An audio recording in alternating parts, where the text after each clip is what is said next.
Hi everyone, in this video I'm going to show you how we can split raw data. For example, I have this text includes employee ID, employee name, city, monthly sales. It separated by comma. Now I use text split function in Microsoft Excel. Let's see. Just click cursor here, then equal sign, text split function. This function. Then select the cell, comma, double quotation, column delimiter is comma, insert comma, double quotation, close it, just enter.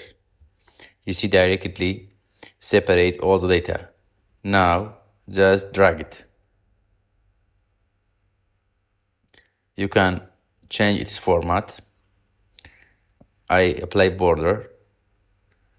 Okay, come to here, change its text size to 16, I think. Okay, insert center, fit this one. That's all. Have a nice day.